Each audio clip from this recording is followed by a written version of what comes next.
You are listening to Missed Apex Podcast. We live F1.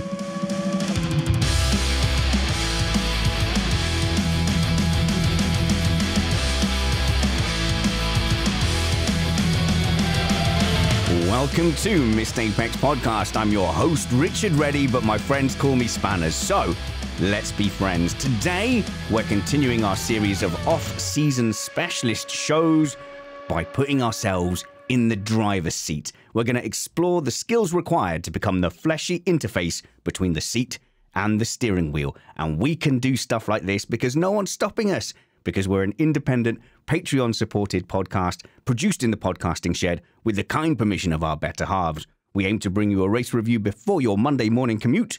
We might be wrong, but we're first. Now, there's a driver skills show, so obviously the first person I'm introducing is Matt Trumpets. Hey, Matt. 99% of your problem is the nut behind the wheel. I do think that a lot of time that fleshy bit is the weak link. It must be so frustrating for engineers. And you think back to Williams with Sirotkin and Stroll, and you just go, I think whatever they were doing at that time, nothing was going to get that car into Q2.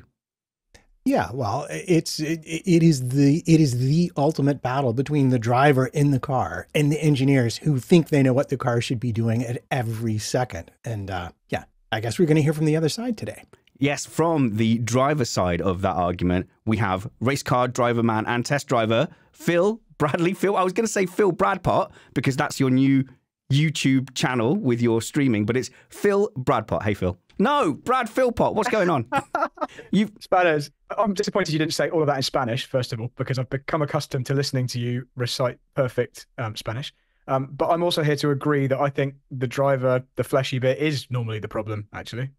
So apologies. Brad Philpot, someone I have known for the last 8 years, has recently launched an iRacing channel where you are racing as a rookie called Phil Bradpot, doing it all from the beginning, basically with the Smurf account, and that fooled me. It massively fooled me. So I apologize for that. And yes, you can listen to Missed Apex Espanol, which is the pilot episode of Missed Apex content in Spanish. And so we'll include a link to that. And I'd be very, very curious to hear from any Spanish speakers to see if that's something you would like us to continue doing. So, Brad, obviously you're our driver expert.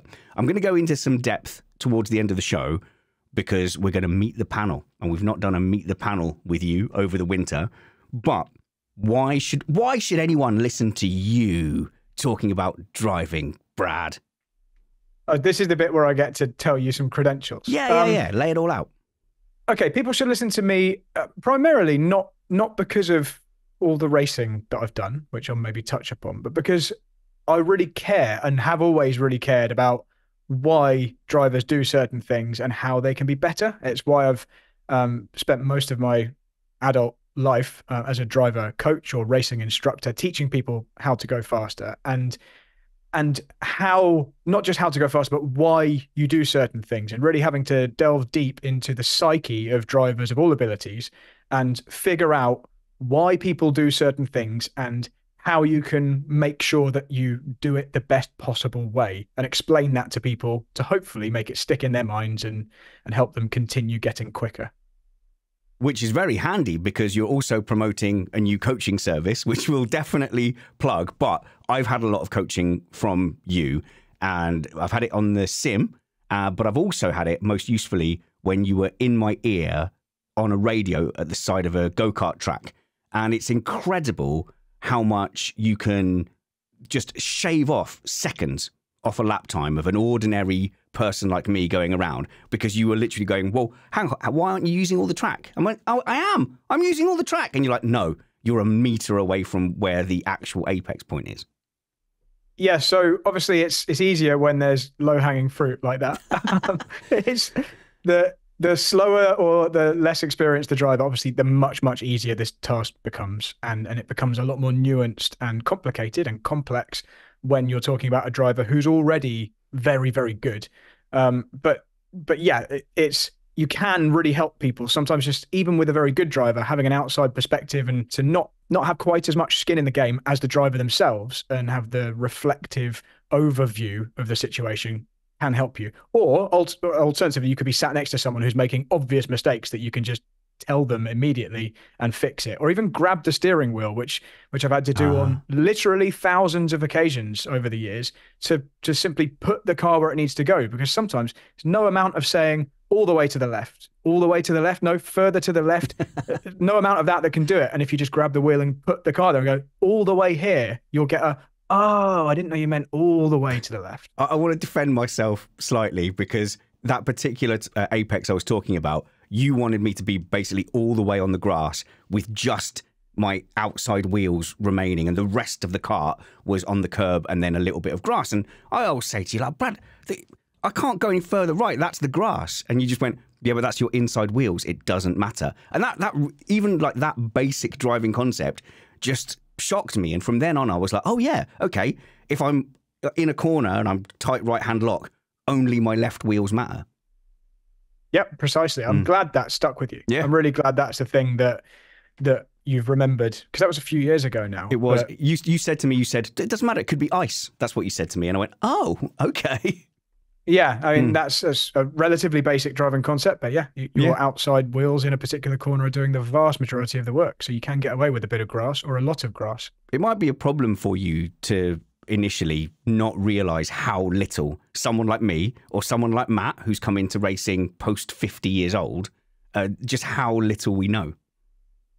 Yeah, so generally people who are motorsport fans, they'll have an idea because you've seen it. Even if you've not experienced it yourselves, you've heard things spoken about and you've watched drivers do things on screen. And I'm often surprised and really delighted when I hear people ask what, on the face of it, to me or to another race driver or instructor, is something that we just assumed everyone knew. And it makes you realize, oh, okay, people are taking part in the sport, or, in terms of spectating on the sport, watching Formula One or motorsport in general, and just are completely unaware of why certain things are done, or even that they're happening. They might just be happening, and it's not because people aren't aware of it. They don't see it happening on the screen. Whereas as a driver, you know exactly what the driver on the screen is thinking and why they're making certain decisions. So I'm sure some of the listener questions we've got today are along that kind of theme, and hopefully no one's ever ashamed or embarrassed to ask these questions, because there are many people who were in the same boat who also didn't know. And I love explaining this stuff. Because Matt, we're safe. Yeah, Brad, Alex, completely. and Kyle have never made us feel stupid for our lack of racing ability, have they? Never at all. But I did, before we get started, if I could ask Brad a brief question, because as a musician, I have taught lots of people, including Brad. I've taught Brad. Briefly. It didn't go very well, Matt, did it? That was my fault. That wasn't the teacher's fault. It was my lack of ability. Wait. It was only one lesson. What were you teaching Brad? Trumpet? Yeah. Oh, okay. But my wife has given Brad a singing lesson, and she said, you're very good, Brad. Like, she said, like, you could genuinely be a proper singer. That's very kind of her. I won't annoy the listeners with a rendition. With any singing today. No, okay. Go on, Matt. Sorry, continue. I was very curious, in all your experience teaching, sort of like what the thing where the quickest, biggest gains can be made for people. Yeah, there's really so many, and I've instructed people in race cars since 2005. So I worked out a few days ago that, and this does sound ridiculous, but when you do the maths, I guarantee this is accurate. I've done something like well over 500,000 laps in the passenger seat, and then maybe closer to 1 million. And everyone is really different, but you're right, there are some general trends. And if we're talking about people who are completely new to it, so people who have never driven a race car or a kart or done any sim racing, those people will tend to do some common things the same. Hold the wheel in the wrong position initially. We don't tend to let them get away with that for very long. That tends to be like the first thing that you make people do correctly.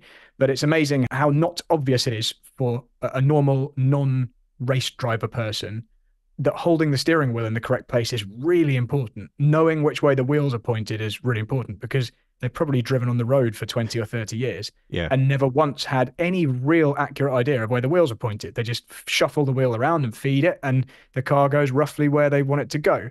But they never have a kind of to the nearest degree accuracy idea of where the wheels are pointed, which you definitely need when you're driving on track. I was going to ask if people end up feeding the wheel instead of like snapping the steering with the hands gripped in place.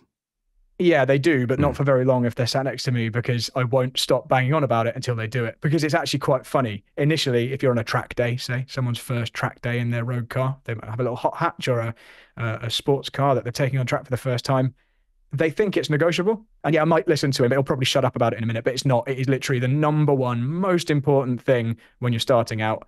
And I always liken it to if they were on a tennis lesson and they held the racket somewhere else other than the handle, they could hit the ball for sure, just like they can drive their car around the track, but they're always going to be way worse than someone who holds it in the right place. So so that's the number one thing. But there are so many things in terms of just all of the technique: positioning the car in the wrong place, braking too gently, having no idea what gears are for, which is always a surprise. And again, a delight, because it's something that's really enjoyable to explain to people why you change gear and why you change at a certain point.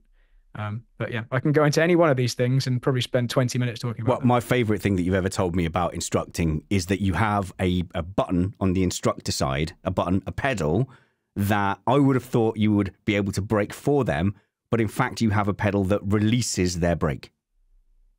So depending on where you're instructing, the racing school or driving experience center that I worked at for the majority of my, or certainly the first 12 years of my instructing life, we were very fortunate to have an instantaneous kill switch, as well as a brake pedal and a directly connected brake release pedal, which was just as important. So bringing people off the brakes in various situations, but generally if they're locked up and heading towards something solid, you want to be able to release the brakes, because otherwise it doesn't matter what else you do. It doesn't matter where they point the steering wheel. If the front wheels are locked up, they're going to keep going straight on until they hit something.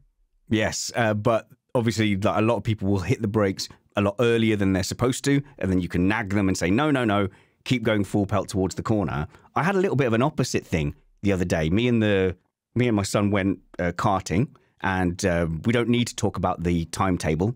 Yeah, we don't need, no one needs to know the lap times from that session. But on the way back, I was approaching a roundabout, and I suddenly realized that I had waited until visually I had hit a racing braking point. So this is like on the A130 up towards the A12. I hit the joining roundabout, and when I hit the brakes, I suddenly realized, I've left myself only the amount of room to get to the apex, which doesn't exist. And then there's that moment where I'm like, oh man, I really need to tighten up. I need to watch my steering. I need to make sure I don't lock up the brakes. Obviously, you've got ABS. But that switch backwards from a track day is actually quite difficult. Yeah, I would always recommend people to not necessarily listen to it or remember everything they've done on their track day on the way home. But there are lots of things which are transferable. There's lots of skills which it's really useful to have on the road. Certainly when things start to go wrong, or when you find yourself in a situation on the road where the limit is a lot lower than it normally would be, adverse conditions, rain, snow, ice, whatever. It is good to have a subconscious correct reaction to certain things a car will do.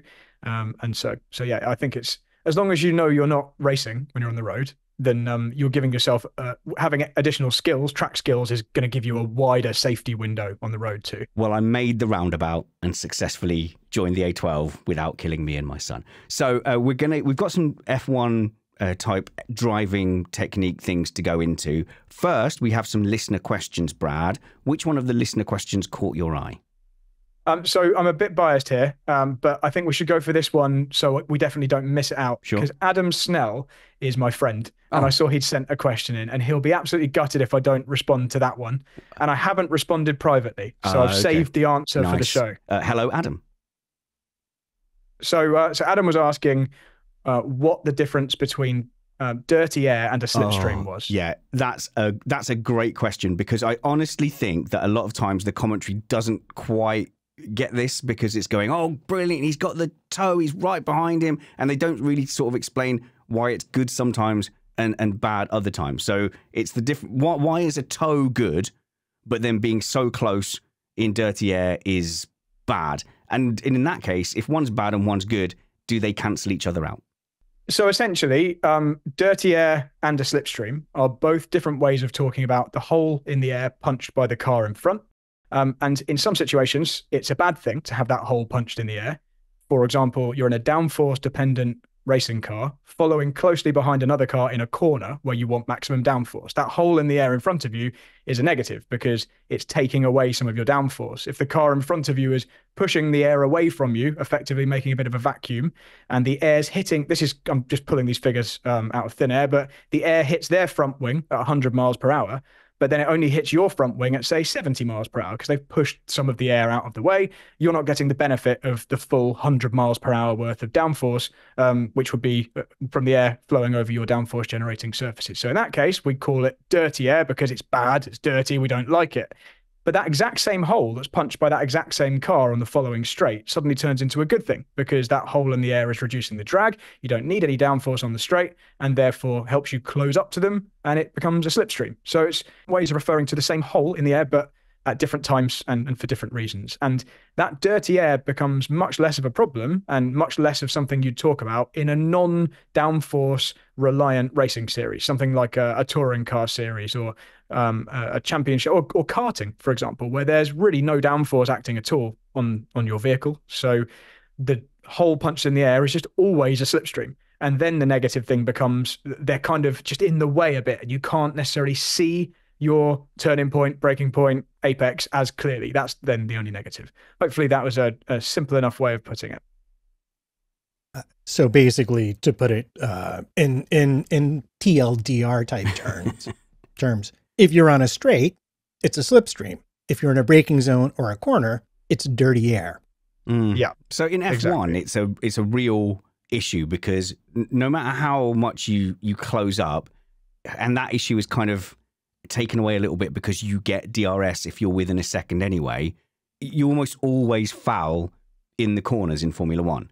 So unless it's a dead stop mechanical 90-degree turn, it's never good to be in that slipstream. And F1 has suffered from that so much, and particularly since 2017, where they decided, right, no, we need to bolt more aero down because we need to be faster than Hercules here.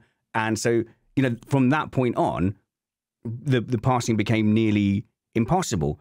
Yet F1 is just so stubborn about reducing that aero wash. They pay lip service to it, but it never sort of happens. I think you've got the problem that F1 wants two different things. You want exciting racing, but they also still want to be the fastest cars or as fast as possible within reason around a circuit.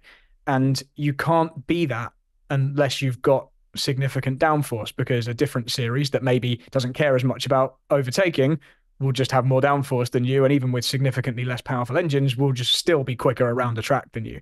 So I think it's this difficult balancing act. Now Formula One is at the speed it is. They don't want to go backwards in terms of lap time, but they still want good racing, and so you have things bolted on like DRS to try and give us both, and then potentially you could argue it's then artificial overtaking, although we could argue all day long about every single element of Formula One is artificial. So everything about the prototype metal incredible machines is artificial. But if I can divert away from driver skills into F1 design philosophy for a bit, Matt, the biggest challenge to F1 in, say, 2014 was F2 or GP2 at the time. So great, just make GP2 slower. Like, there's no other series who's really threatening F1 in an ultimate lap time around Circuit of the Americas. Like, off the top of your head, like IndyCar. I know IndyCar don't have to do track limits, but aren't they like 20 seconds down? So they could afford to lose a little bit. If we're going to go down the order, it's Formula One has the most downforce. Then I believe it's Super Formula has the second most downforce. And then I believe it is what is now F2, but back then was GP2, as you point out. And then I think we actually do get to IndyCar. IndyCar doesn't have a ton of downforce for the amount of power they have.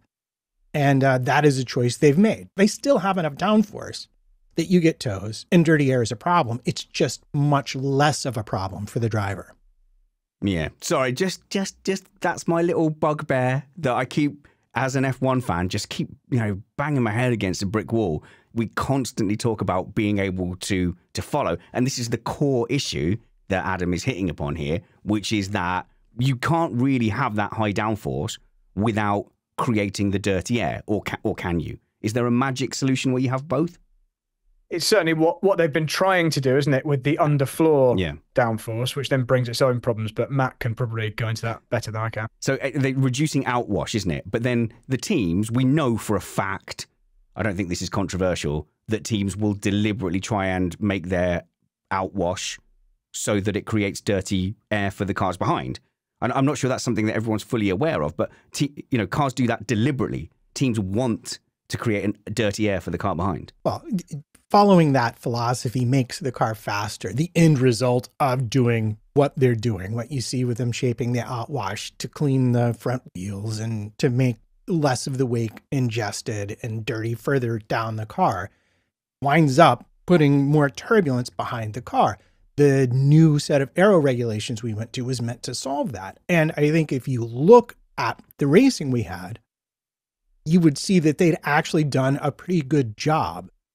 But remember last year, in addition to the loopholes the teams were finding, we raised the diffuser throat and we raised the floor edges. And that's had a very negative effect on the car's ability to follow and race like they did the first year of these regulations. So now we're talking about active aero and all sorts of other stuff that might make the racing better without sacrificing having the fastest lap time. Okay, so you know me. I'm not necessarily a problem solver. The first thing I want to do is complain about a problem. So now I've done that. I've complained about the problem. I've established blame. It's F1's fault. Everyone's stupid but us. So now, some of the reality of dealing with this, Brad. So, whilst you've not raced high downforce single-seaters, you have tested F3 cars, interestingly, which is fun. Yeah, I have. I've raced kind of moderate downforce single-seater. So back in 2006, I did a very small amount of a championship that was at the time called Formula Parma Audi, which was not that far off Formula 3. It looked like you'd expect a single-seater to look. It looked like a Formula 1 car shape with wings and stuff, but the downforce wasn't amazing. But yeah, the Formula 3 car had certainly very noticeable downforce. Was it enough in the Parma Audi? Was it enough that the characteristics of the car would change when you were following a car? Yes, definitely. Yeah. And certainly through high speed corners, through the higher speed corners. And certainly like in the sim world, if you go into F4, F3, you will definitely notice these changes. So you're behind a car, you're getting an advantage down the straight because it's braking the air for you. Therefore, you're going through thinner air and you can go faster. You get nice and close, but then you go into a high-speed corner. What's the first thing you notice as a driver? You generally notice the front end washing out. So effectively, you just feel like you've got less grip. And the first thing you notice is less front grip. And you'll generally feel like you're running wider than you intend. If you try and go into the corner at the same speed as you would without the dirty air, with no car in front of you, you're going to wash wide, basically. So you'll see this in Formula 1. Cars following will deliberately take a less than ideal geometric line because it's actually less of a disadvantage to take slightly the wrong line if you can maintain the downforce on your aero surfaces, on the front wing predominantly. So cars will go slightly wider than the car they're following to try and have less dirty air. And so you notice that. It's almost like you have to visualize when you're racing in a downforce dependent car, you have to visualize there's like a lane behind the car ahead of you, which has a certain percentage less grip. And it's almost like that car is dropping water. It's not as bad as that, but you can visualize it like that. It's like there's 10 to 15 to 20% less grip or whatever it happens to be. But if you go either side of that, you'll have roughly the same grip, discounting things like marbles and less rubber on that line. Did you find that it also affected your braking, like into heavy braking zones if you were directly behind a car? Yeah, absolutely. I mean, they're not necessarily going to brake at the predictable place that you want them to brake. In general, a professional is going to brake roughly within a certain range of where you expect them to, but there could be any number of reasons why they don't. And so if you're giving yourself absolutely no margin for error, then you could just pile into the back of them, as I'm sure we all have done on sim racing. I did 2 nights ago, absolutely wiped myself out into the back of a slower car because I expected them to brake. You can see that on my, I think I posted it on Twitter. I expected them to brake much later. They didn't. And so that's one reason. But yes, you're right. In terms of the dirty air, just as with at the cornering, there's less downforce. You also rely on downforce to be able to brake as hard as possible, because when you're traveling quickly through the air and you've got lots of downforce pressing you into the track, you can get away with a higher amount of initial brake pressure. So if that downforce isn't the same as you're expecting, you're going to lock the front brakes if you hit the pedal with the same force. So yeah, it does affect you. And obviously the higher up the racing chain you go, the more downforce there is, the more you have to take that into account. So I've felt that effect on iRacing, the sim we do in the F3 championship that we were running at the time, where one of the patrons went in front of me in the braking zone. So they just took up the normal line and they were fairly far ahead. So it wasn't a chop, but it was enough to affect the downforce. And I hit the brakes exactly the same as normal, ended up locking up and then just punting them off track. So there's a couple of things there, which is A, as the organizer, I always feel terrible when I completely wreck someone's race. But the second thing is that it's quite incredible that the sim is able to kind of recreate that effect. Is it generally regarded that iRacing or sim racing in general can recreate the adjustments you have to make as a driver? Yeah, I don't know exactly how they do it. I'm not a game developer. It's been very good for a long time. It's been very good since I remember playing at R Factor 1 and stuff. It's the way it replicates the loss of downforce from following other cars, or a wind direction change, for example, which is a big thing in iRacing. It's been very accurate for a very long time. So maybe for some reason it's just quite a simple thing to put in as part of the code. But yeah, I'd certainly say I approach that in exactly the same way as I would in real life. So that's something, what I love from these chats is then when we're watching F1, we're appreciating a little bit of the challenge that the drivers are having to go through. So we all, I think instinctively, more fans will understand the downforce from the turn than they will that braking issue. So not only are they looking for a bit of clean air and will have to brake early to compensate for the lack of grip, but they're also having to really affect their braking. So we're painting this picture where, you know, no wonder there's so few non-DRS overtakes in F1 if you just can't follow enough to outperform the driver in front. So the defending driver has a massive advantage. Yes, although one thing I would say on that is if you are planning to overtake the car in front, you're probably not braking directly behind them. Because you're not going to overtake someone by driving through them. So if you're trying to outbrake someone, you'll generally be one lane to the side. So you should have pretty much full downforce at that point. See. So yeah. So you could then brake right, but you can't stay close though. Is probably the problem. Yeah, that's right. It's more of a challenge if you're not planning to overtake, but you just want to stay close because you're overtaking in the next braking zone, for example. That's the challenge. Yeah, staying closer than there. And one thing, just whilst we're talking about Formula One or downforce dependent braking. One thing that people might not realize, which whilst we're on this topic, I'll just say it and then we never have to cover it again, is the way you brake in a downforce dependent car is not just pushing the brakes really hard and keeping them on until the car's slowed down. There's a very deliberate, although subconscious, for a professional, trace, a very deliberate shape to the pressure that you put into the pedal. Because as I explained a couple of minutes ago, you've got more potential to press the pedal harder when you've got lots of downforce on the car.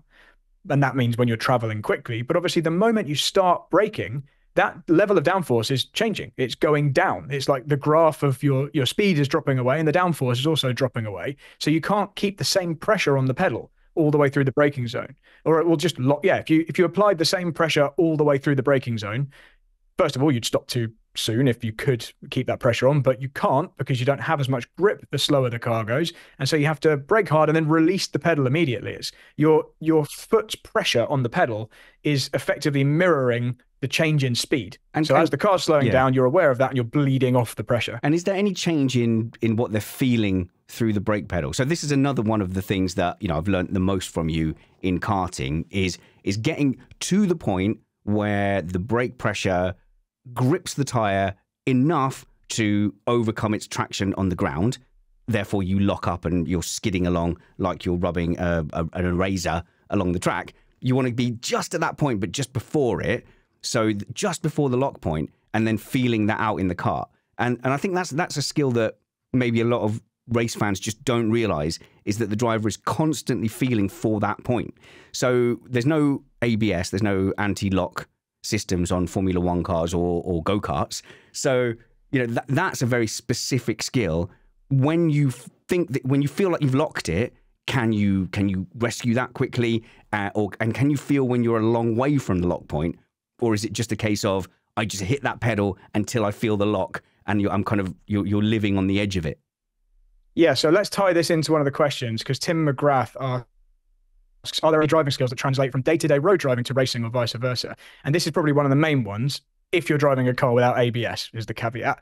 And so to answer your question, you're generally not feeling, unless you've got ABS, the pedal change very much as you approach the lock point. What you tend to feel, the thing certainly that I would be aware of as the tires begin to lock, is the change in the steering feel. First of all, actually the change in the deceleration. So you're feeling that all the way through your body, probably your inner ear.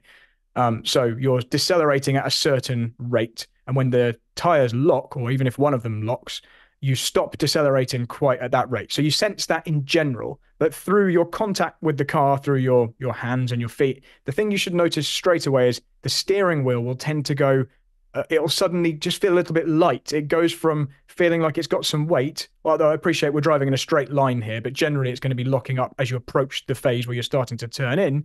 If it suddenly goes light, jerks briefly in your hands, that's the sensation of a wheel locking. And once you realize that's happening, there is something you can do. You'd hope a professional is doing this completely subconsciously again, but you'd release the brake pressure. You try and remove the input which is causing the problem. This is the same in a lot of track driving.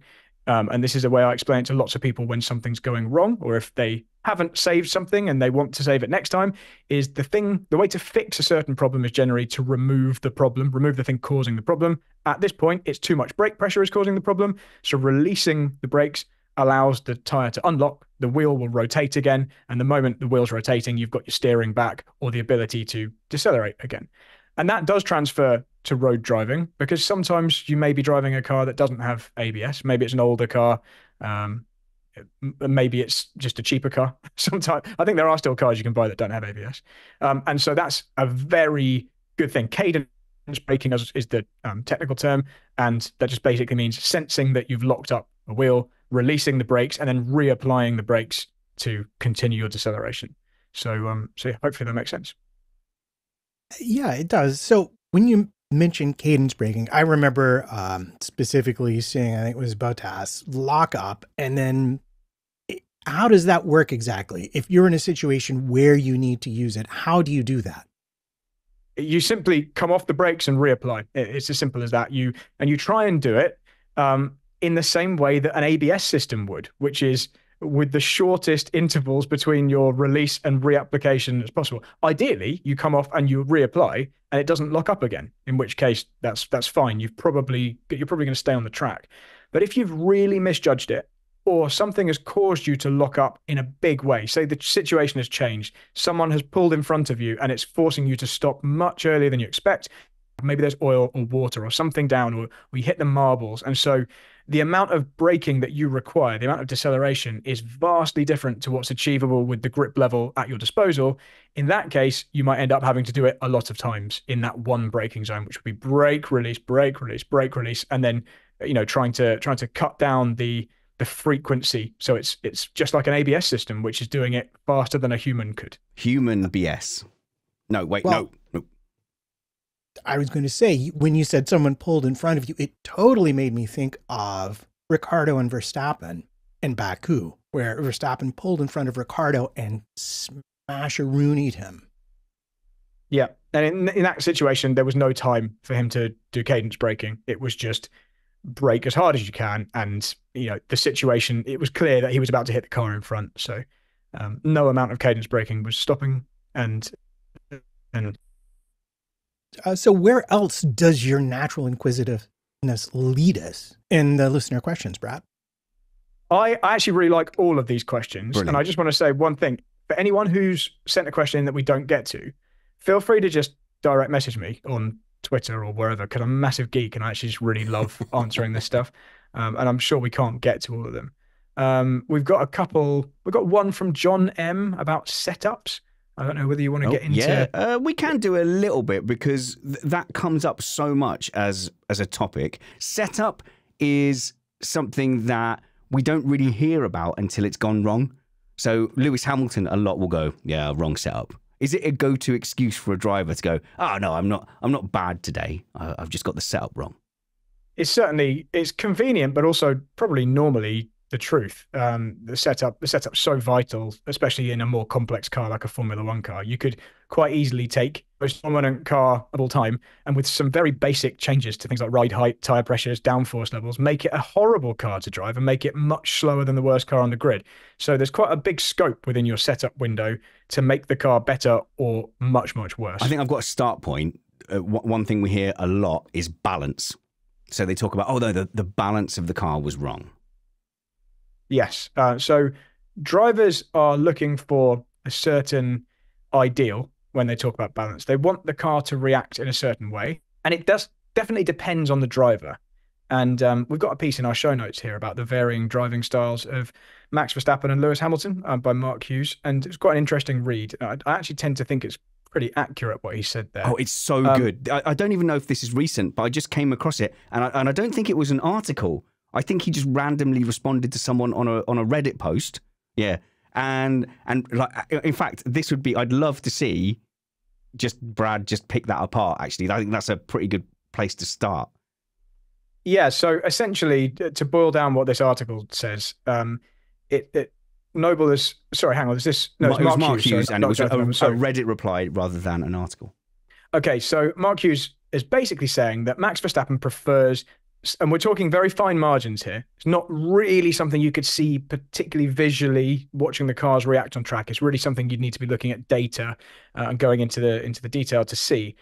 But Verstappen has a tendency to prefer a slightly more snappy, reactive front end because of the way he approaches corners in general. We're not talking about every corner because certain corners you have to take in a certain way.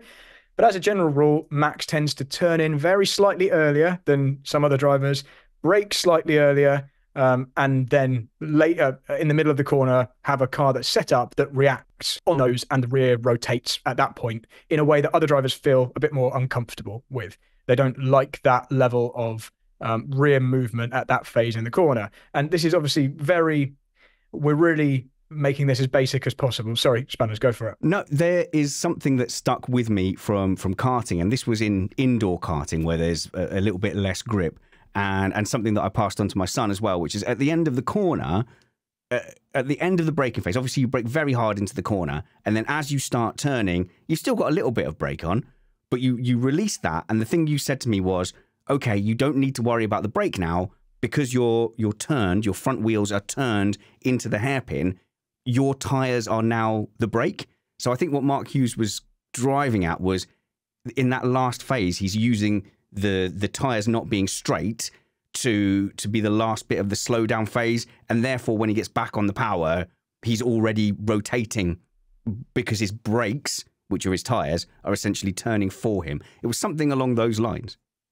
Yeah, and every driver is doing that to a greater or lesser extent. So we're just talking about the degree to which drivers prefer the car to allow them to do more or less of a certain thing. So that's pretty much it. He's using the front tires to do a bit more of the final part of the deceleration rather than braking all the way up and then getting the car turned. Okay. And by contrast, Lewis Hamilton's general style was more that he would take a less of that slightly early turn in, more of a geometrically ideal line. If you were to just look at a picture of a corner and draw what you think is probably the geometric ideal line.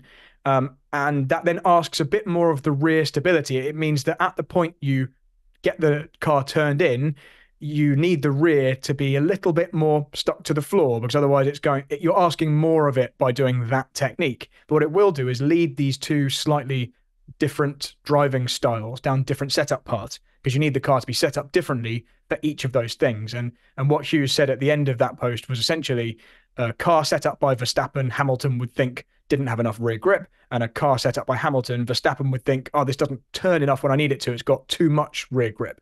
And those will just be things that they've developed through their driving career, and it's a tendency that will have worked for them over their driving lives. And so you kind of end up with this style, which is within quite a narrow range, really. That's roughly the same, but it's just small nuances. So I remember Mark Webber complaining or just pointing out that there was that he would U-shape a corner and Vettel would more V a corner, or it could have been the other way around. So what Verstappen's doing is he's borrowing a bit more of the angle, if you like. So he starts pointing towards the apex a little bit earlier, whereas Hamilton's kind of more of, say, a U shape around a hairpin. But the really interesting thing from this is, since they're both really, in reality, number one drivers. So Hamilton's been a number one driver, you know, with Kovalainen, with Bottas, with Rosberg, to a certain degree. They must be messing things up for their teammates if they don't like a car that is exactly in that same way. So things like Albon talking about the rear end being so super sensitive and snappy. When you talk about, well, which is the better driver, who would win in a team between Verstappen and Hamilton, it's hard to go, well, maybe you develop a car that suits those characteristics a bit more. I don't know. Yeah, the only way that ever becomes even a roughly equal question is if you're talking about a car that has a fixed setup. And even in that situation, that fixed setup could be better or worse for one driver or the other, depending on the way they've developed their skills through their formative years and what they have arrived in Formula One wanting from a car. And that's why you really need those setup adjustments. Even in the most basic single-seater, the most junior level, there's still setup adjustment that you can use to tweak a car towards your preferences. And by the time you get to Formula One, your preferences are going to be pretty firmly solidified in your driving brain. So yeah, that always makes that pretty impossible question to answer. That in the same car, who would be better? Because it depends whether or not they can get that car into the window that they need for their style. So yeah, so if Perez had, say, in the same car, just gone for his setup where perhaps he's a bit more like Hamilton, so a little bit like he would want more of the rear end on entry, so he wants the rear end to be really stable, whereas Max wants it to be looser so that he can just deal with it and get it rotated. So Perez could probably have just been consistently P2, for example, if he'd have just gone, do you know what, I'll just make sure I have it set up how I want it to be set up. Yeah, and it may well be that a certain preference, a certain style, or this exact concept we're talking about, certain way that you would need the car to feel to be comfortable and to get the most out of yourself, might suit one generation of cars more or less. I'm sure we've gone over the Vettel getting on with the exact technique that needed to be used for the blown diffuser back in his Red Bull prime.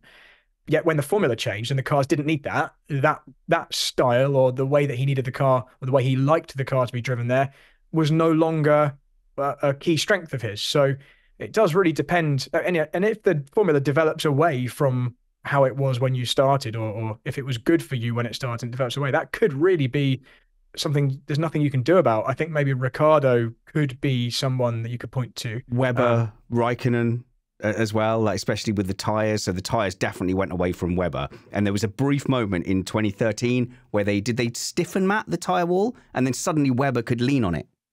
The exact opposite. Right, okay. What they did was they changed the sidewall construction. They went to cotton belts or went to Kevlar. I forget what they did exactly, but essentially it made the sidewall a lot wobblier, and that ruined everybody's favorite summer's word, tire squirt. Yeah. And as a result, Vettel had a really hard time driving that car, and Weber loved it. It worked a lot more like he preferred the car to work. And of course, once the tires exploded at Silverstone, which again, I'm at odds to point out, the teams were running the tires on the wrong sides, in the wrong directions, at unrecommended pressures, which is mainly why they exploded. But having done that, Red Bull browbeat the FIA into going back to the old specification of tires. That's what I was going to say. And Vettel say. went on to win the championship. I was going to say, who lobbied for the old for safety grounds? You understand, entirely for safety grounds. Not let's just stop putting wheels on the opposite side to save tire wear. But yeah, so there's some really a bit of a diversion there. But that's a really good example of that certain formulas might suit certain drivers, and since the regulations change so often, that makes it even harder to pick apart, even between 10 years. Like, who's to say prime Alonso is better or worse than Max Verstappen now? You can only say which driver would be better in this specific regulation set, I suppose. And even then, you're assuming they're in a car that has the setup capability to get it in a window that they're comfortable with. There's so many variables. It makes it, well, it's such a difficult question to answer. Before we move on to something different, I just want to do John M. the justice of actually answering his question, or part of it at least. He asked, at what point do you start messing around with setups, and what are my go-to setup changes? And the short answer is you start messing around with setups before you even get onto the track. So you'll have a rough idea of what the vehicle, car, cart, sim car, whatever it is, you have a rough idea of what they need for a particular circuit type or certain conditions. So you won't go to Monza, for example, with loads of downforce on, because you know that would be silly.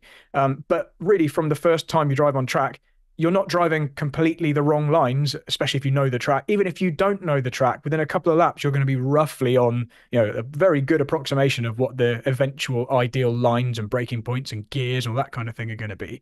So you could tell pretty easily if something's wildly wrong with the setup, and then you'd start changing at that point. And as your driving gets more fine-honed and tuned on that circuit in that car, you'll be doing a similar thing with the setup, nudging it towards the area that you want it to be in, the behavior of the car where you need it to be. My go-to setup changes, obviously start with the easiest things first, and the biggest, quickest, easiest things on a downforce dependent car or wing levels, quite a quick change, and it's pretty obvious. If you want more front grip in a medium to high speed corner, you add more front downforce, and same on the rear. The tire pressures as well, quite a quick change. It's not quite as easy an answer to say going up or down, whether that's going to make it better or worse. It depends what you need tire to do and what window you're trying to keep it in, where its ideal pressure is. But essentially, that's what you do. You go to those easy things, and then once you couldn't do those, we'll be looking at things like spring stiffness changes, things that take a bit longer, suspension geometry, things which are going to require you to get out of the car and go and have a cold drink whilst the mechanics take over. Well, have you ever had a situation then when you say to an engineer or a mechanic, I think I need this change that's going to take about an hour, and the look on their face is like, what can I say to this driver to make it so that I can just eat my pasty in peace? You certainly would get that in the less professional levels, where you've got one or two mechanics needing to do all the work themselves, and they don't want to have to do that, especially if they don't think that's right, or if they think actually there's more to come from the driver before you get onto that. I'm sure I've certainly witnessed that, more other people asking that, because I've not had the benefit of being in very many racing championships where there has been that much setup you can change, or you're not driving with teammates where everybody has to agree before anything gets changed anyway. The vast majority of my racing life, I've been racing in endurance events where you're on a 3 or 4 person team. And so you would definitely consult with your teammates before making any substantial changes. I've had a mechanic for a race car just flat out say no to me. I'm not going to name the series or the people because they're really nice. But I got into a car that was set up for someone substantially taller than me. And it's not a secret that I don't have the longest limbs in the world. And I got into the car and my feet couldn't quite comfortably reach the pedals. I went, can this seat shift forward a bit? And in like a race converted, stripped out car, it's not a case of having the little slider. Everything's bolted in. And they just looked at me and went, no. Well, okay. Can I have a cushion? So I had to go through the humiliation of having a little cushion behind my back just to give my little legs a little bit more of a chance to get to the pedals. Well, this kind of relates to the fact, we were talking about rookies a bit last Sunday, and Logan Sargent has come out and said specifically that he felt one of the major failings of Formula 2 and preparing for Formula 1 was just how complex the task of the driver working with the engineer is when you get to that level. And I was just curious from your own experience, how long it took for you to start to know, I need more. The anti-roll bar isn't stiff enough. I need this adjustment on the front, this adjustment on the back, in order to get the most out of this particular platform.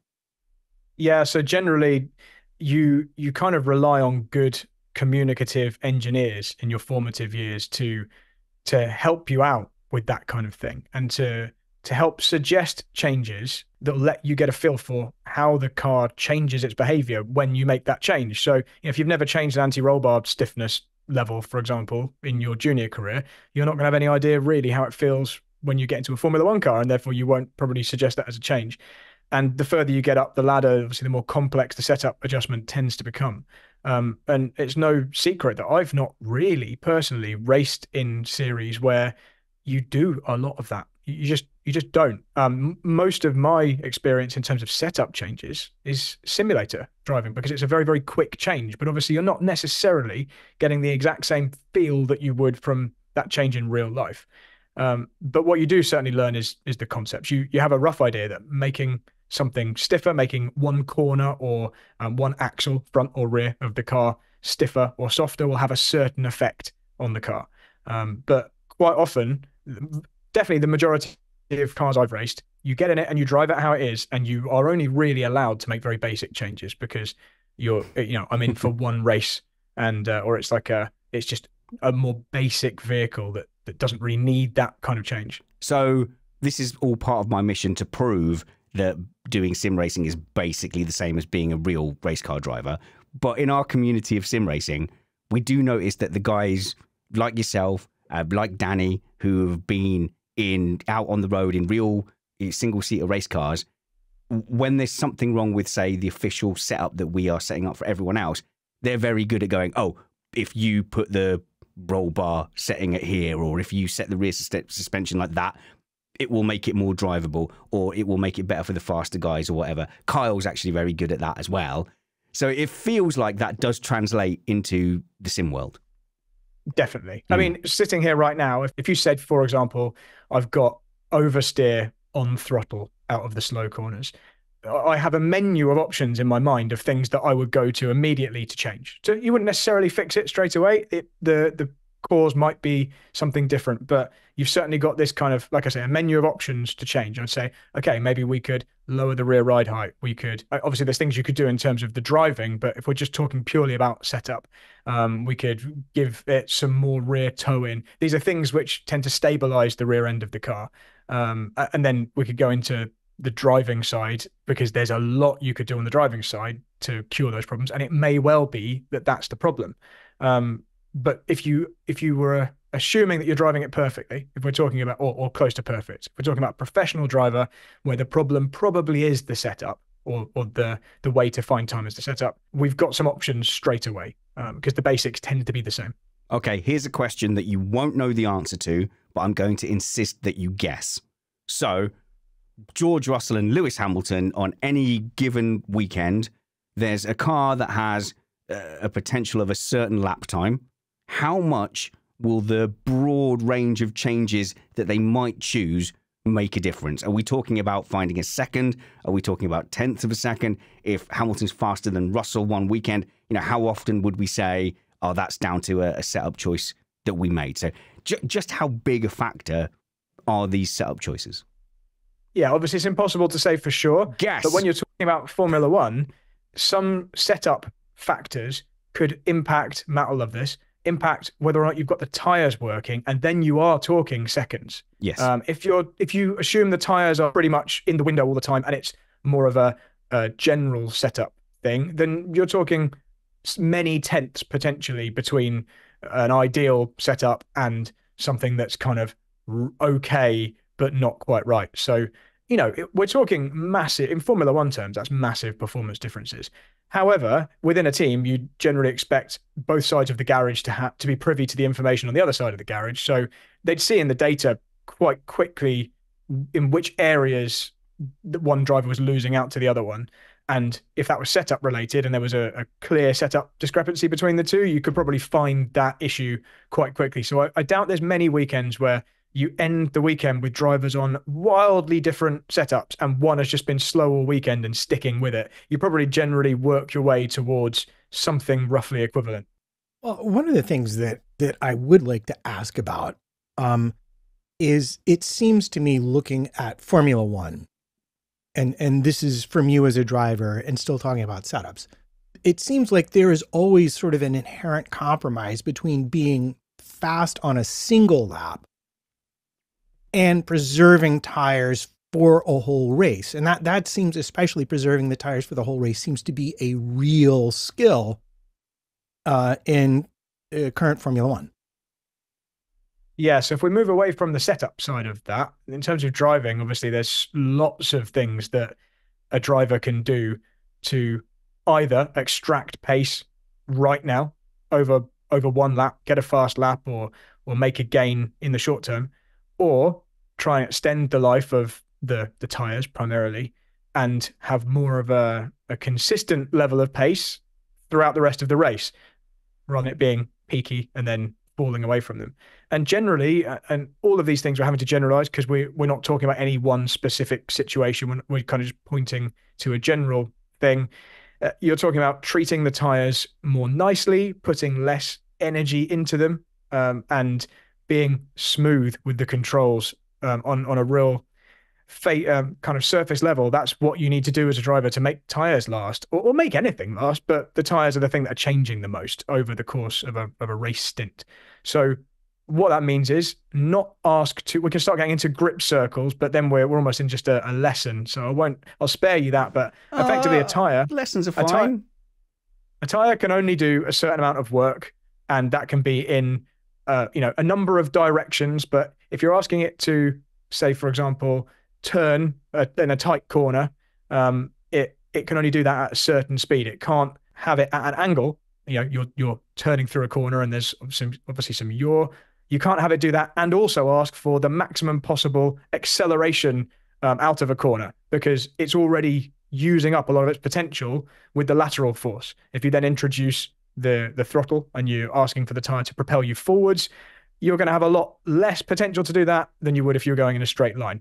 So the more you blend these things, the more you cross over and ask the tire to do more things at once, the more you're going to wear it out quickly. And obviously, the moment you start introducing a level of scrub with the front tires, for example, if you're turning aggressively or turning the wheel slightly further than might be absolutely necessary, and it starts to scrub, you get even a minor amount of understeer, you're going to wear them out quicker. So as a driver, if what you're looking to do is prolong the life, so you've got a bit more tire life, whether that's from temperature or simply wear level later in the stint, you have to be very mindful of accelerating smoothly, braking not over the limit, and having those minor lockups. These are all things that are probably very obvious and straightforward to a lot of listeners, maybe not totally obvious to some listeners, but those things are what a driver is changing when they go from that one lap mindset to the race stint mindset. Super obvious. But there's a skill to knowing to what degree to do that. So if you're tire saving efficiently, is the skill level of tire saving up there with the skill level of pushing hard? I think so, because it's very easy to save tires by going much slower than you need to. Whereas it's very, very difficult to go as fast as possible while still saving just enough tire. It's that balancing act. It'd be very easy for a Formula One driver to finish a race with 50% wear left if they just went slower. You were saying a driver can finish with 50% wear on his tyre. Something I'm curious about is all the drivers whinge and complain when their tyre life is going lower. So they all have to fight the strategist because they go, well, I can't race properly on this tyre. I need new tyres. The strategist can see, no, that will cost you too much time. So is there a skill to driving on worn tyres? And if so, you wouldn't know it from listening to F1 drivers because they all seem to be like, oh, these tyres are shot, they're gone. But everyone's tyres are gone. So can you win the race by being better at driving on worn tyres than other people are?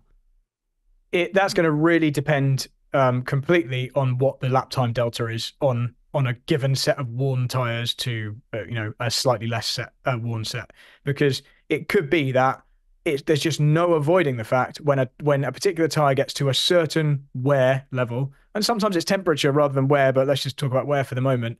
It might be that that's 2 seconds a lap slower. It doesn't matter who you are. The best that tyre can be driven is 2 seconds a lap slower than a 70% worn tyre is 2 seconds slower than an 80% worn, completely pulling this out of thin air.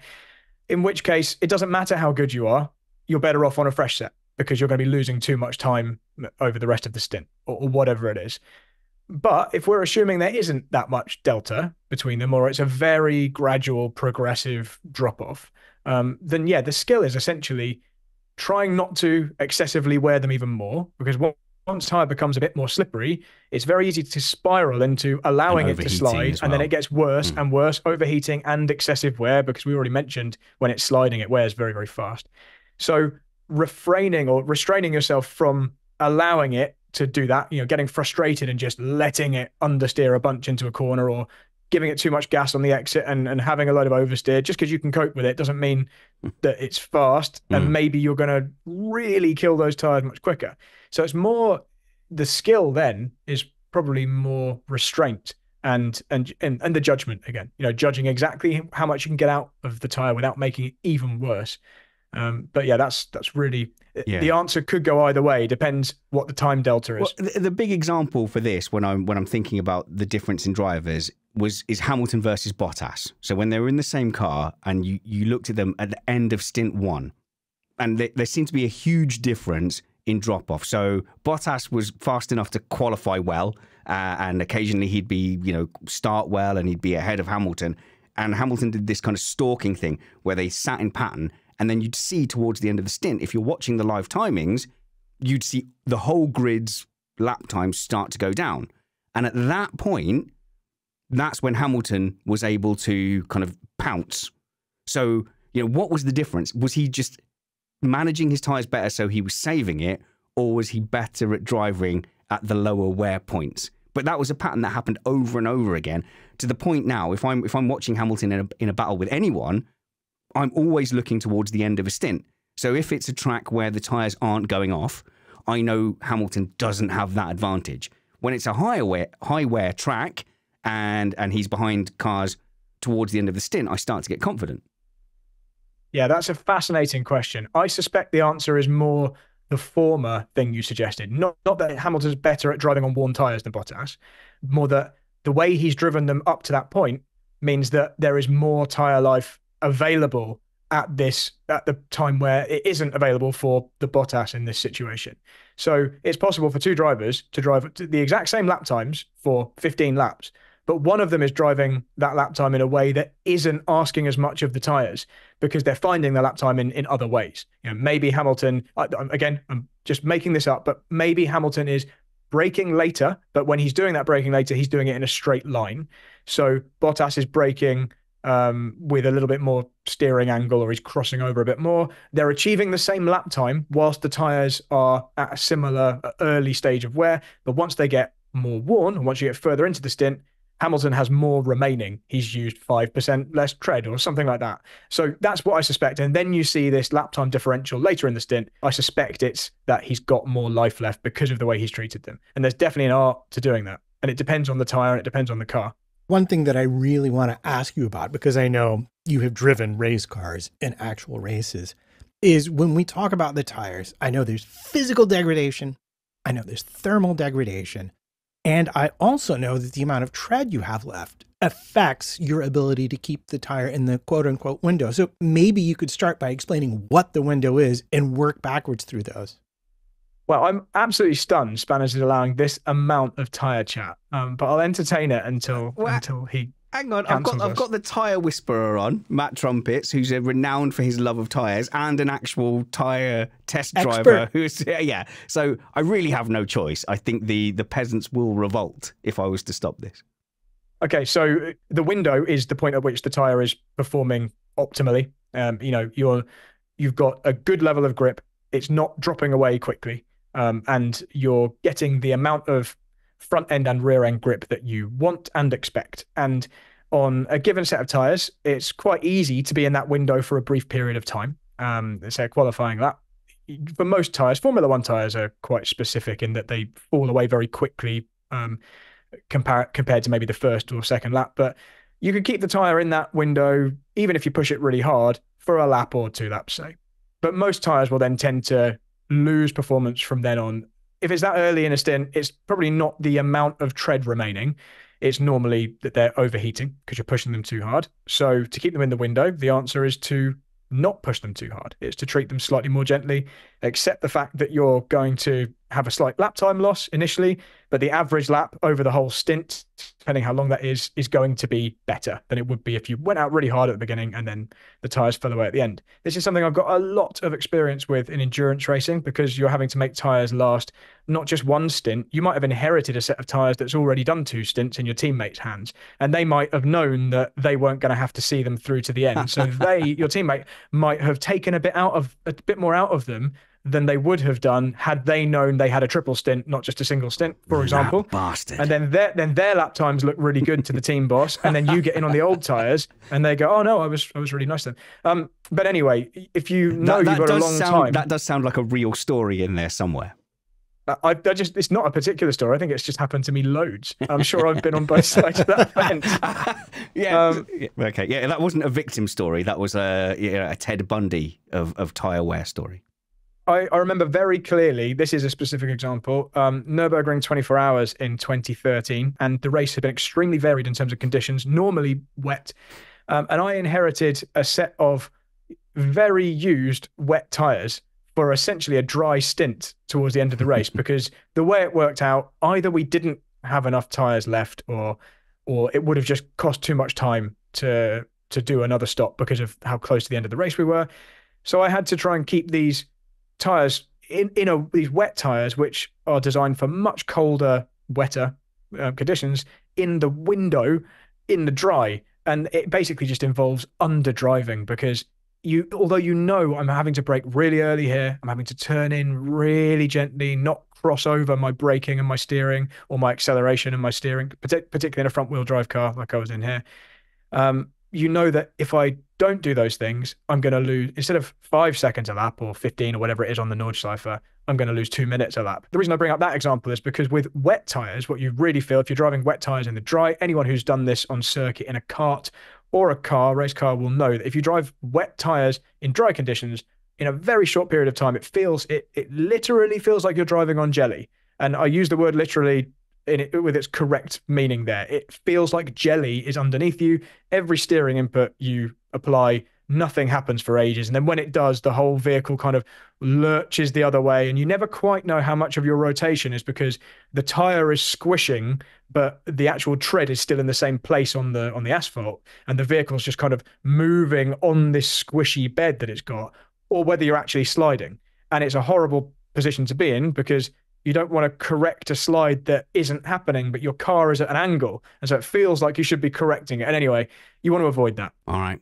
Is that enough tyre chat? Have I allowed enough? Are you happy? Are you satisfied out there? Okay, so all winter we've been doing meet the panel type conversations where it's taken us away from motorsport. So we've had some veterinary chat, and we found out about Chris Catman-Turner rescuing Chris Stevens because a bird had got stuck in his cupboard, something that will go down in Missed Apex lore forever. And a lot of the team have lives away from motorsport. So what we've done is we've done a hard stop, and we've said, right, here's the end of the motorsport stuff.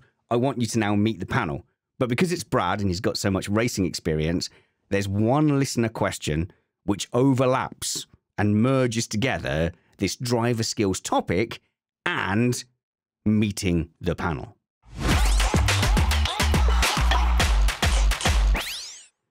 So everyone, meet Brad Philpot, somebody who some of the listeners like. I think that's fair to say, Brad. So you've become a divisive character online, which is hilarious to me, because the thing that made you divisive on Twitter, and I just remember the exact point where you just went, oh, I'm just going to say what I think. And like, it was genuinely, it wasn't I'm doing this for clicks. I'm just going to just give my opinion regardless of whether other people will disagree with it. And you just started being honest about stuff. And I knew your opinion before that. So I saw ultra polite Brad being all diplomatic and like, well, maybe that horrible thing was by accident or something because you were trying to be nice. And then suddenly you just went, do you know what? I'm just going to say what I think. And then your Twitter exploded and you had as many fans as you did deriders. Yeah. Okay. Yeah. So in short, I don't even need to go into specifics because everyone listening will just know what this is about immediately.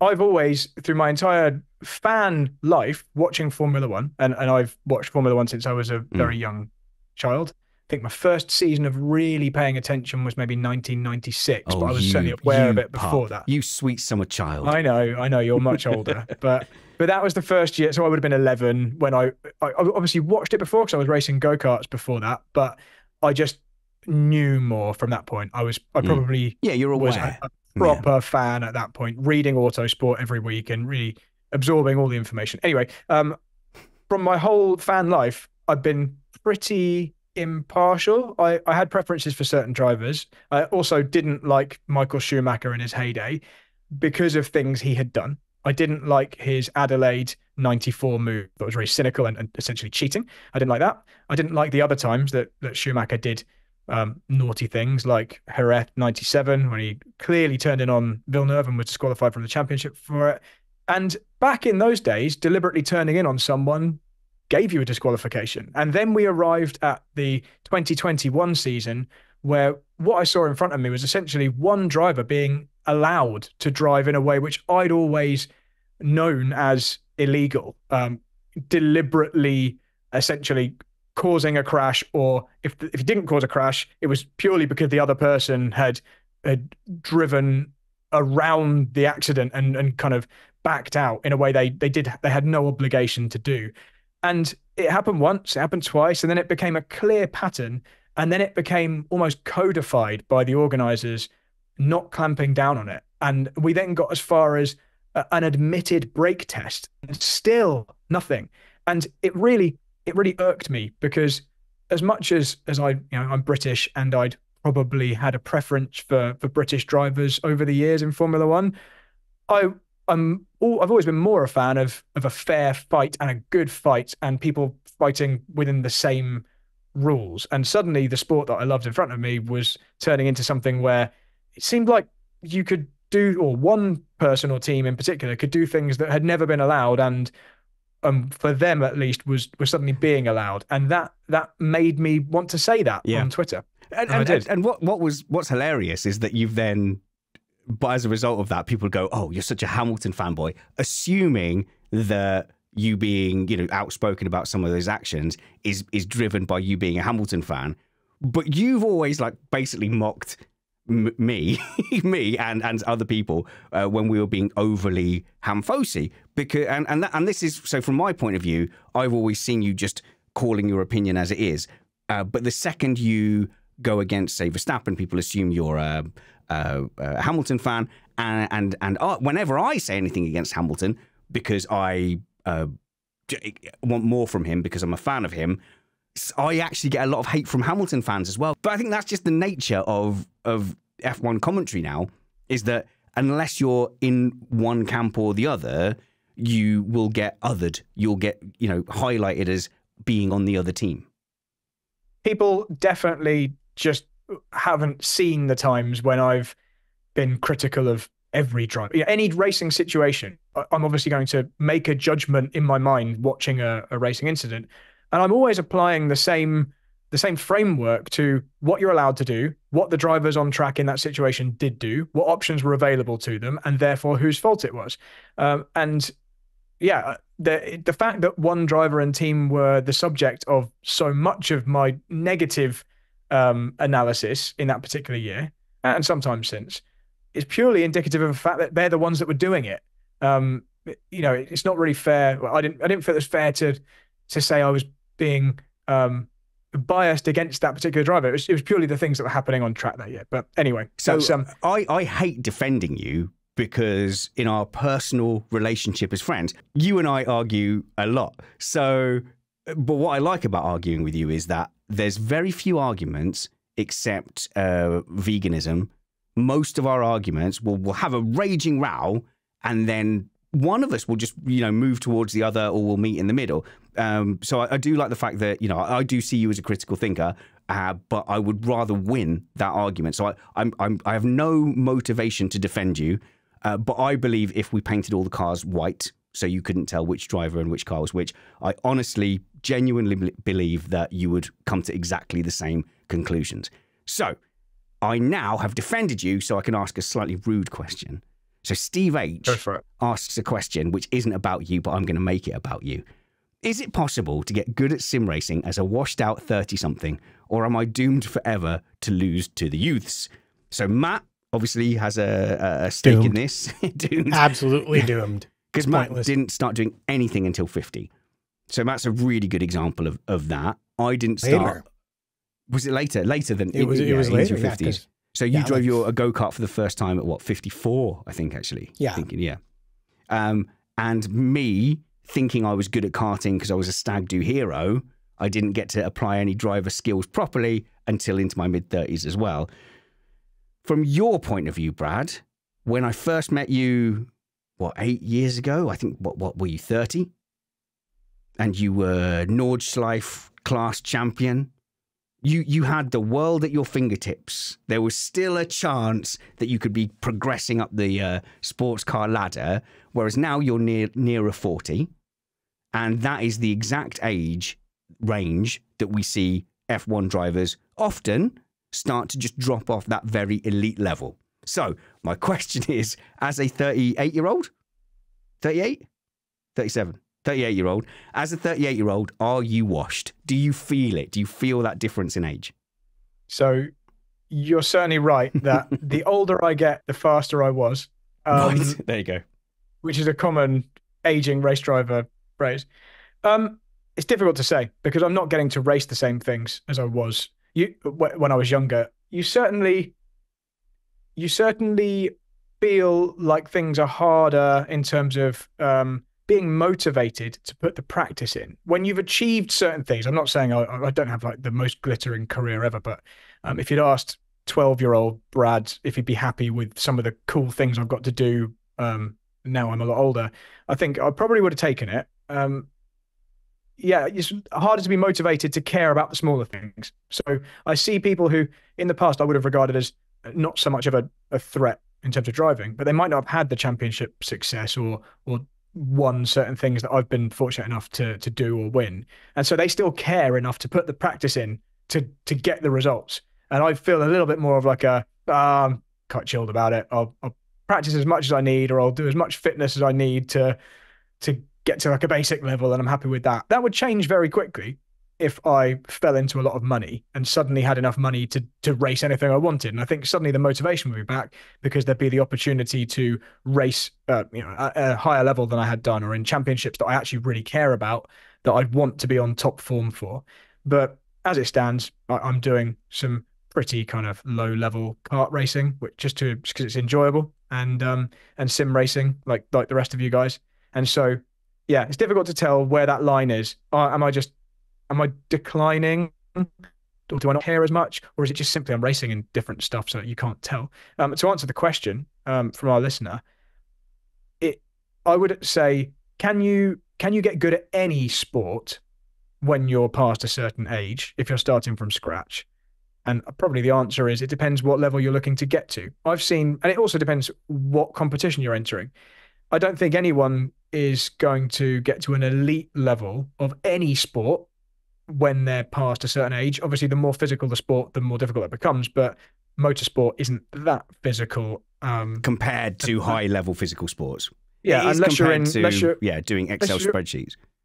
Yeah, unless you're in high-powered single seaters or something, a general basic level of fitness is not too difficult to achieve for motorsport. So if we're saying it's just on like an age problem in terms of mental decline or not having enough time, I've seen drivers in their 50s get a driver coach and go and win an international GT championship, having never done anything before.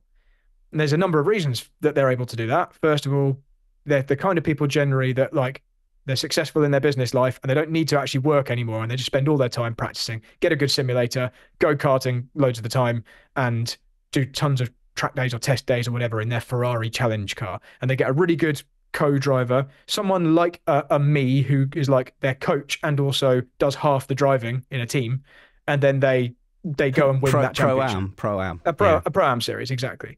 But the fact is that they've got good enough to go and race a high-powered sports car in an international championship without crashing it or being far enough off the pace that they can't win the championship. And everyone's taking it very seriously. So yes, that's possible. Are you going to manage to win an iRacing world or national championship when you start in your mid-30s? I think it'd be difficult. I think it just depends. Maybe some people are special enough and they've developed the skills necessary in another area of their life earlier. Maybe they were a fighter pilot. I don't know. Maybe. They've got really good coordination or motor skills. I think for most people it's hard, but you can definitely get to a very respectable level, because although it's harder to make the progress and learn, if you want it enough and you do enough practice, then you can certainly get to a very good standard. So in your experience then, what would you tell an older beginner? Like how would I set the bar for myself to be realistic, but still make improvement? Yeah, it's a really good question. It depends exactly on your situation, because if you've got lots of money, then I'd say dedicate your life to motorsport. Let's talk about ordinary mortals like myself and spanners. Yeah, This is going to sound like We're a both cop-out. freelance bums. This will sound like a cop-out because it's such an obvious answer, but my best advice would be do it as much as you can. And if you want to fast track that process, so you're not practicing things incorrectly, getting into bad habits, then maybe consider getting a driver coach or at least watching some, some tutorials online. Where would we go to find a driver coach, Brad? That wasn't a completely deliberate plug, but it is just a fact that is a thing that will really help people. If you'd like a particularly nice, friendly driver coach that has your interests at heart, then if you head to theracecoach.com, you'll find me. So, the race coach. I must be the only one. I must be certainly the best one. That is Spanner's recommended, by the way.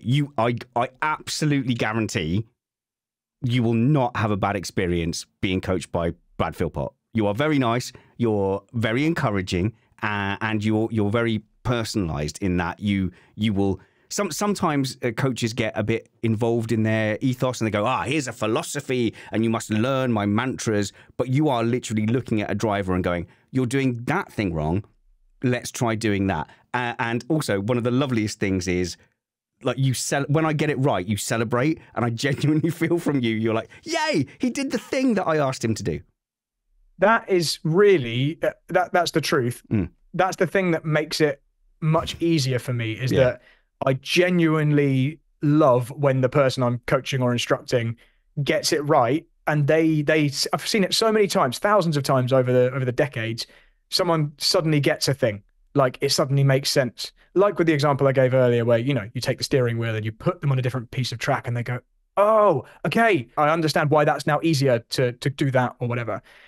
I genuinely love that stuff. So yeah, I'm doing an increasing amount of sim coaching and real world coaching. I'm off to Brands Hatch this Saturday to spend a day with a Citroen Saxo Cup driver, a young 16-year-old lad. Oh, very good. Having his first coaching session. I'm absolutely excited to see what he's like, what he's doing right and wrong, and build on that. I've got over the next year, one of my long-term coaching clients is the FIA's disability. Hang on, what's her official title? I always get it wrong.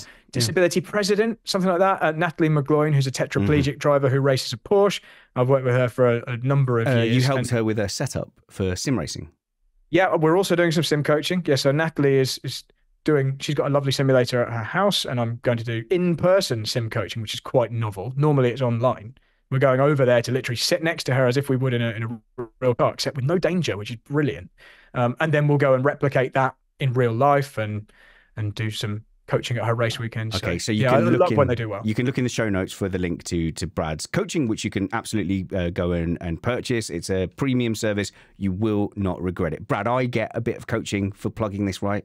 So I think we need to reveal that. So I'm torn because, as much as I would like you to help my son, because he's now getting a little bit hooked on sim racing, we have the Missed Apex iRacing Championship starting in less than 10 days, and I desperately need help driving the Super Formula car. So can you help me, Brad, just stay out of the wall in the Super Formula? What date is that, by the way? I'm looking at a massive calendar in front of me on my wall. I think it's February 9th. I'm going to get in such trouble. But if you're interested, I might be able to do it. It's Friday evening at 8 p.m. I think it's February 9th, and it is every month. So once a month we do it. We have one race in the F4 on iRacing, then the F3, and then the Super Formula, all on the same track. You can buy a season pass for 25 quid. And there is, I was going to say proper stewarding. We have a very loose stewarding system. It's very gentlemanly. Everybody is nice. And we have this kind of philosophy that you shouldn't ruin someone else's race. And sort of, it's quite a nice but competitive format. So email racecontrol@missedapex.net if you're interested in getting involved. But to Steve's question, is it possible to get good at sim racing, or I'd say even karting? I think the secret is finding your level. So there is a level for everyone, but there's a good golf analogy here, which is if you can get to the point in golf where you're not irritating everyone by constantly losing your ball and, slicing it into the woods and you have to wait 5 minutes for me to find my ball. If you can get to the point where you're landing it on the fairway and everybody just moves on and enjoys the game, that's probably more important than the score that you have at the end. So if you can go sim racing and not bin it in the wall, then you will find a level where you can go, be competitive with people. Why are you shaking your head, Matt? Are you a slicer into the forest? Is that why? No, I'm a former competitive racer of bicycles, and the answer is no. No, you always want to win, always. Most people don't have the kind of mental illness that you and Brad have, which is that ultra fierce competitiveness. I honestly think in sport, if you are winning, you're at the wrong level. And that's something I say to the kids. Like, never be like, unless you're world champion, never be super smug that you're smashing people. If you're in a karting series where you're winning by 30 seconds, you're just in the wrong series. Like, there is always a level where you're not the big fish. So that would be my advice to you, Steve, is get thrown always in. A bigger pond. There's always a bigger pond. So get to the point where you're not sticking it in the barrier, where you're not slicing your drive into the right-hand side, where if it's badminton, where you're not just swinging and missing. Get the fundamentals of the sport correct, and you will always find your level. Brad Philpot, why aren't you a F1 driver? Yeah, probably many reasons. But definitely a real reason would be finances, probably the same as most drivers. I've seen you up against great drivers in a go-kart. You're as fast as anyone. I've seen you sim racing, and even when you don't know the car, you're generally as fast as other people who haven't just been hammering that series. I know you've got stories that you don't have to share where you've been in the same equipment as people who did make it in Formula One. So I'm happy to share them. This is the best forum to share them. Okay, in that case, fine. This is the only place where people care. Why aren't you a Formula One driver, Bradley? Trying to other people. I don't even know where to start. So this has been like the meet the panel bit where people tell you all about their lives. Exactly. And I'm aware that I drop into Missed Apex occasionally, and unless people have looked at my Wikipedia page, they won't have a clue. They just be like, "Who the hell's this guy?" Like just some club racer or something. That's the most emails we get. Who the hell's this guy? Who's Phil Bradpot? Exactly. So long story short, I started karting when I was about 8 or 9 years old at an indoor track in Fareham, in the south of the UK. And my family had like a kind of vague connection to motorsport. This is going to make me sound like one of those rich kids that Spanners was talking about a few episodes ago. What was it? I can't remember. He used a certain phrase. It was like rich kid bias memory or something. It's where you recount a story as if it was you were really hard done by, but actually you had lots of opportunities. It's not quite as bad as that, but it's going to sound like that. So my grandfather was world and European offshore powerboat champion.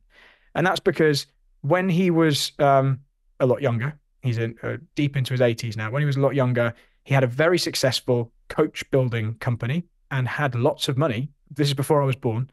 And decided, like wealthy people do, to go and fly planes and buy V12 powered catamaran powerboats, and effectively like a gentleman driver would do in a race car, went out and won the world championship in his powerboat with his friend who also raced powerboats. Anyway, that all then stopped. Oh, he also had a Formula Ford team in the 70s, which I didn't know any of until I was in my teens, because all that money disappeared well before I was born.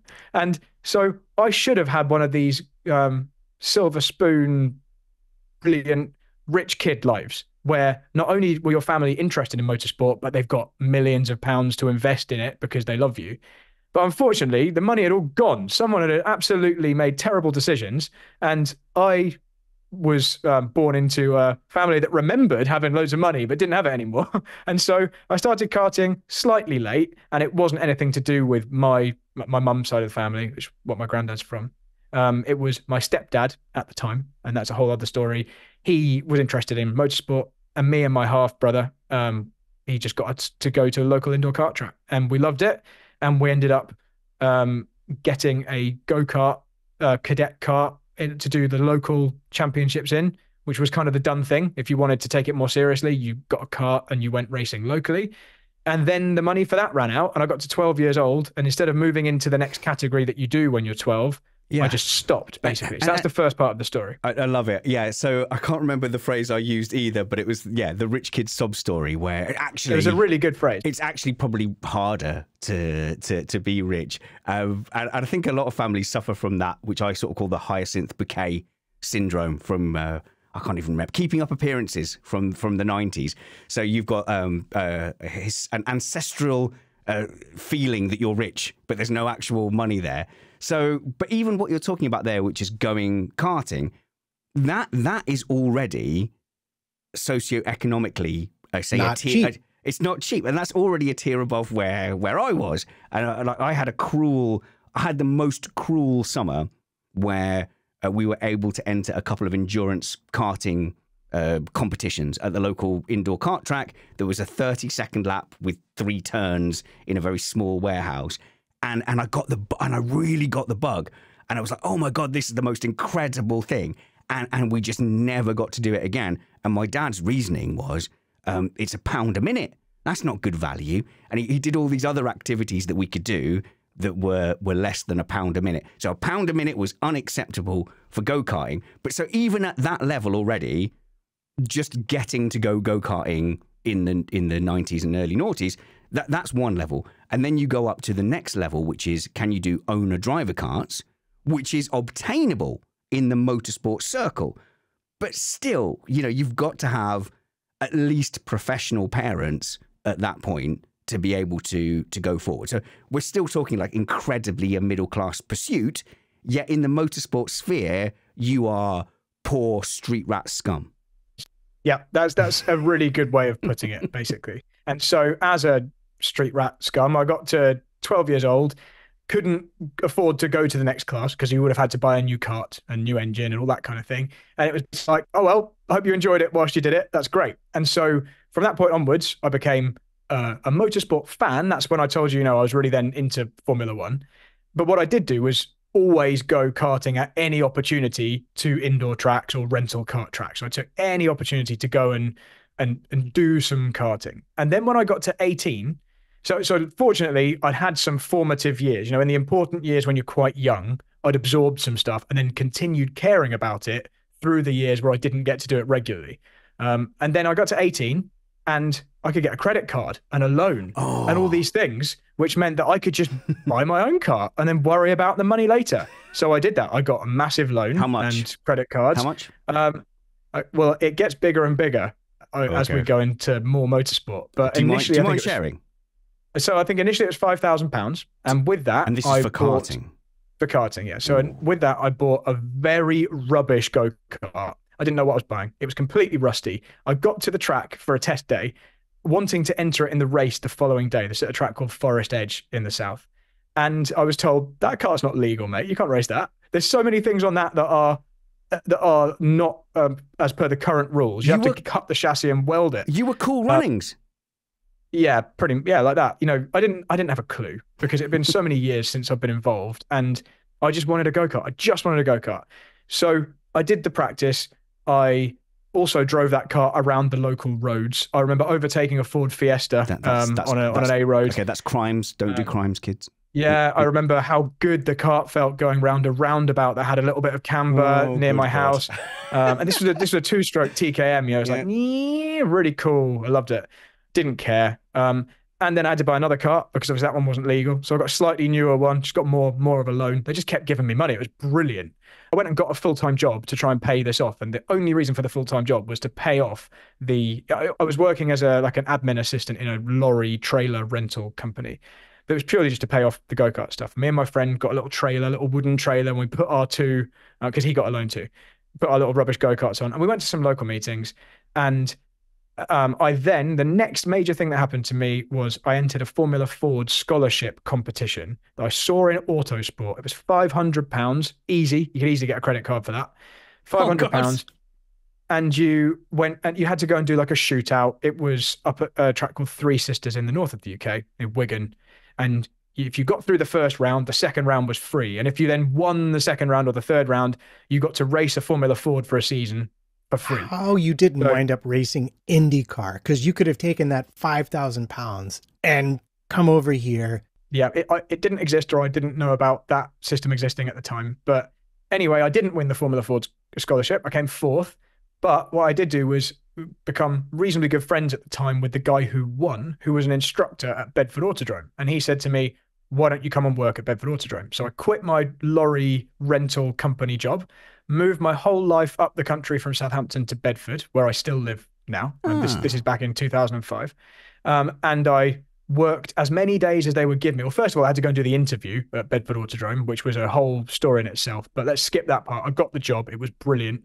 And I worked there as a racing instructor from 2005 until 2017, which was essentially race driver university. I just got to sit in race cars all day, teaching people and absorbing slick tires, wet tires, prototype cars, front wheel drive, tin tops, GT cars, everything, caterums, doing demonstrations, giving people rides. And I got all that experience that I should have got from actually racing. Go for it, Spanners. No, because I know there's a million things I could talk to you about, and I'm wary of time here. I'd love to talk to you about how you ended up being a class champion at the Nordschleife. There's been appearances in BTCC. There's a million great things you've done, but the most kind of glamorous TV thing, probably as a direct result of the experience of all those different race cars you were able to do at that circuit being a coach, was ending up at the Race of Champions, beating Sebastian Vettel in a skills contest. Like, how on earth does the equivalent of the street hockey team that the Mighty Ducks played, that's you basically, how did you end up then on telly driving with all the F1 drivers? Yeah, so the answer to all of those things you just said: how'd I get to race for Peugeot? Entered a Facebook competition and won it. Wow. How'd I get to do the Race of Champions? Entered a Facebook competition, won it. How'd I get to do the Carlin Formula 3 driver search?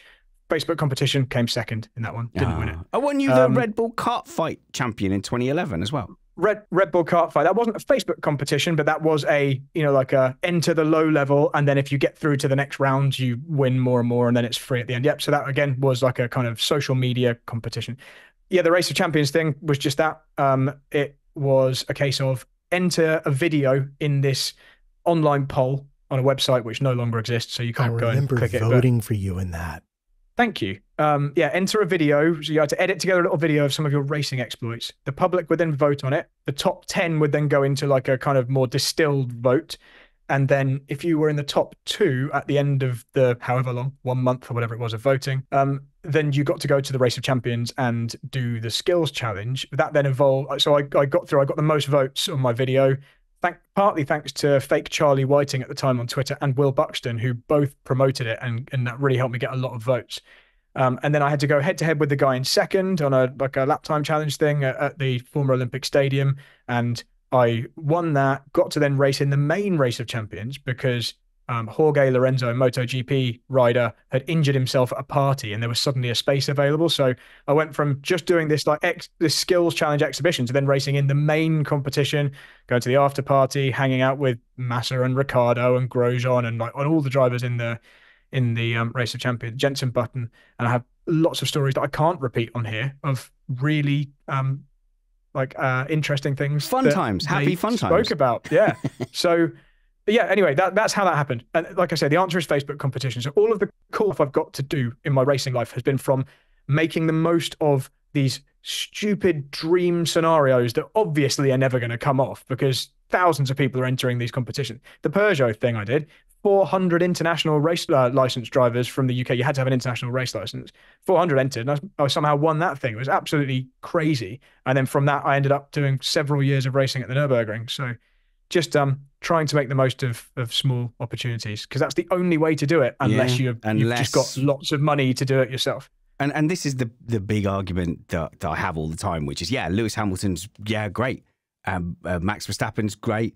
But really, if you could supply go-karts to primary schools, If every primary school had a go-kart, then Lewis Hamilton and Max Verstappen don't statistically get a look in, because the money is such a limiting factor that all the way up the ladder, people are falling off due to financial reasons. So, you know, does the best driver always get from F4 up to Formula One? You have to say that's definitely, you know, not. So, Brad, to end the Meet the Panel, I am going to be a backer for you now at 38. I've won the Euro billions. I have billions at my disposal. Which one of these series would you go and enter? So, would you climb the FIA ladder? Would you join Formula 4, Formula 3, or race some 16-year-olds? Or would you feel that because when I've watched F2 and F3, I'm always frightened. They drive in a much more aggressive way, and I've seen them drive through plumes of gravel and dust smoke at full pelt. Would you put yourself through a Formula 3 season? No, absolutely not. I'd look absolutely ridiculous. I'm far too physically too old. When I did the Formula 3 testing and Formula 4 testing for Motorsport Vision, it was clear my neck, even after a few laps, even being in race cars every day instructing, my neck wasn't remotely up to it. I would have needed to go to the gym a lot. So, yeah, but you know, you try it. But I think for context, Brad, what's your 5K time if you didn't have your Achilles injury at the moment? Nowadays, it wouldn't be remotely as good as this, but I think I did a 15-minute 45 as the absolute peak, and that's when I won a park run, even though it's not a competition, but I treated it as a competition. Yeah, okay, no, Brad is extremely fit, so he's talking about very specific race car things. Brad, thank you very much. Thanks for being candid. I think I could have talked to you for an hour about the race car experience, because it's just so unseen, the struggles of that very brutal drive up the F1 ladder. And I think it's no coincidence that we're now seeing more and more billionaires in F1 rather than incredibly wealthy people. And I don't think that's going to change. Like, the more popular F1 gets, the more rich families are going to push their kids towards that. And so, Brad, you are forever a race driver street rat, but you are our street rat. Go and follow Brad at Brad Philpot on Twitter. Follow his YouTube channel, which is now called Just Brad Philpot. Yeah, if you just search for Brad Philpot on YouTube. Is the YouTube channel still Brad Dude 2K? I think I managed to change that quite a lot. Okay. Maybe it still comes up if you type that. But yeah, at Bradley Philpot on Twitter, Brad Philpot on YouTube, and theracecoach.com if you click the links in the show notes below. You will not regret hiring Brad as your sim coach. You can follow Matt as well if you want, but that's less important. Why? Following me is more important. I'm the best one at Spanners Ready. And go and check out, if you are a Spanish speaker, please, I would love your feedback on the pilot episode of Missed Apex Espanol. Until we see you next, work hard, be kind, and have fun. This was Missed Apex Podcast.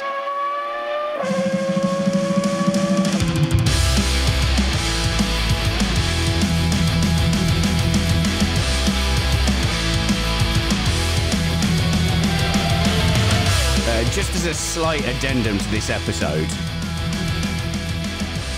we've been talking about all those driver skills. I now know that I am going to edit this podcast. I'm going to get into my sim rig.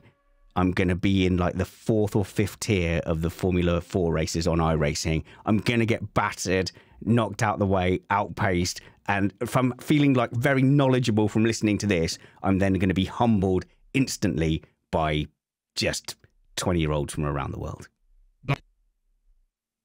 Sad times. Yeah, probably. Yeah. You know what's brilliant? This was the best episode of Missed Apex ever, because I got to talk about driving stuff, and I didn't have to give half the airtime to Kyle or Van Gene. Kyle's sick. Kyle died for you to be able to do this. Or so I could have 100% of the airtime. I will admit quietly that of all the things I've done in karting, the thing that gave me the most validation was when you came up to me and told me after the last race, I really expected you to be terrible at that overtake, but you just went and made it. And I was actually kind of impressed. I've got an opposite experience where I was hustling. I was really hustling around a racetrack at a Missed Apex event. And I was in there. I was in the wars. I felt like Jon Snow with pulling his sword out with the cavalry charge. I came off track and Brad said, "Oh, I see. You've got no racecraft at all." And I think you're much better now. I think you've learned so much from the sim racing and the kart events. That was a good 7 or 8 years ago. And I have listened. Brad, do me this favor before I click stop on the episode. Right, I've said you're a brilliant coach and I mean it. Come on, I've been a pretty good student. I listen to everything you say and apply it. Yeah, you're actually a really good example of what our questioner asked. Yes. Can you get good after 30? Yeah. You got quite good after 40. Yeah, so. You can get fine. You can get sort of... Yeah. You can get to the point where you can enjoy it as a proper hobby. That's why. You can look like a professional to a normal person, for sure. And this is it. I think that's probably a good aim. This is it now. Any stag do karting. And in fact, a little bit down our karting journey, I organised a work event where normally I would sort of just about win it, and I won by 40 seconds. And I had yet to kind of realise that I'd stepped up that level. And I was like, all the way home, I was thinking, you're so stupid. If I'd have realised how much I'd progressed, I would have been in the midfield for half that race. And then, like, at literally any point, I could have chosen to go into first place and dramatically won it at the end. At our podcaster event in London, like you probably could have won it on your own. Oh, yes. That was against the other podcasts that weren't good and then accused us of cheating. Yeah. So I think that shows it. We're not going to mention any. Let's not mention that it was and who else was there? That don't matter. Losers, a whole bunch of losers. And they accused me of employing. They said, "Oh, you paid for professional drivers to come along." It's like, no. Yeah. That is the panel. Yeah, just the panel. All right, cool. Bye.